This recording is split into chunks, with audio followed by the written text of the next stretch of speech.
पहले ये वीडियो देखो फिर। उड़ीसा के रायगढ़ जिले में कांतामल गांव में 7 अप्रैल को अंधेरे में रात के 3 बजे पुलिस दरवाजे तोड़कर घरों में घुस गई, बिजली काटी और कई लोगों को उठाकर ले गई। अगली सुबह जब कुछ लोगों ने इसका विरोध किया तो पुलिस ने आदिवासियों पर लाठी चार्ज कर दिया, आंसू गैस के गोले छोड़े गए, फायरिंग तक का आरोप लगा। इसमें लगभग 70 लोग घायल हुए हैं। पुलिस और सीआरपीएफ 24 घंटे पेट्रोलिंग कर रहे हैं। फसलें नष्ट हो गई हैं क्योंकि उन्हें समय पर नहीं काटा जा सका। ये आदिवासी केवल एक वक्त का खाना खाकर रह रहे हैं और ड्रोन से इनके ऊपर नजर रखी जा रही है। जानते हो दोस्तों, ये सब हो क्यों रहा है? सिर्फ इसलिए क्योंकि आदिवासी अपने पहाड़ों और जंगलों को बचाना चाहते हैं। लक्ष्य में देखो, उड़ीसा में रायगढ़ और कालाहांडी जिलों के बॉर्डर पर एक एरिया है, सीजीमली हिल्स। ये हिल्स कोंद, परोजा और कई सारे और आदिवासी ग्रुप्स के लिए पवित्र मानी जाती है। ये लोग मानते हैं कि इसके ऊपर एक गुफा में इनके देवता तीज राजा रहते हैं और पवित्र होने के अलावा ये पहाड़ियां आदिवासियों के लिए खाने, पानी और कमाई का सोर्स भी है। लेकिन 2023 में सरकार ने इसी जगह पर बॉक्साइट माइनिंग का प्रोजेक्ट वेदांता को दे दिया और अगर यहां माइनिंग हुई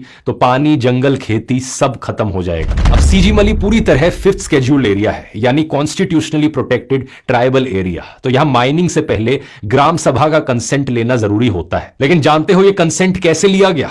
हेवी पुलिस प्रेजेंस में जबरदस्ती फर्जी ग्राम सभाएं कराई गई। इनमें माइनिंग से प्रभावित होने वाले कई सारे गांवों को तो शामिल ही नहीं किया गया और डेड लोगों के सिग्नेचर्स का इस्तेमाल किया गया। हजार रुपए देकर लोगों को लाया गया और जो नहीं आए उन्हें धमकी दी गई। इनसे कंसेंट नहीं लिया गया बल्कि कंसेंट लेने का नाटक किया गया। जब आदिवासियों ने इसका विरोध किया तो उन्हें जेल में डाल दिया गया। अगस्त 2025 में ट्राइबल वुमेन एक्टिविस्ट नारिंगी देई माझी को हॉस्पिटल से उठा लिया गया, जहां वो अपनी डॉटर इन लॉ की डिलीवरी के लिए गई थी। जब एक्टिविस्ट मेधा पाटकर यहां आई, जाने ही नहीं दिया गया और रेलवे स्टेशन पर ही डिटेन कर लिया गया। अगस्त 2023 में तो 9 एंटी माइनिंग प्रोटेस्ट लीडर्स पर यूएपीए तक लगा दिया गया, वही यूएपीए जो आतंकवादियों पर लगाया जाता है। ये एक टेम्पलेट है दोस्तों जो धीरे धीरे पूरे देश में फैलती हुई दिख रही है। जो इंसान अपने हक के लिए आवाज उठाएगा उसे देशद्रोही कह दो, आतंकवादियों का कानून उन पर लगा दो। अभी आदिवासियों की सहमति के बिना एक 3 किलोमीटर लंबी रोड बनाई जा रही है जो माइनिंग साइट को स्टेट हाईवे से कनेक्ट करेगी। फिलहाल ये लोग इसी का विरोध कर रहे थे, जिसके बाद रात के 3 बजे पुलिस इनके घरों में घुस आई। सबसे शॉकिंग बात यह है कि सीजीमली नियमगिरी हिल्स से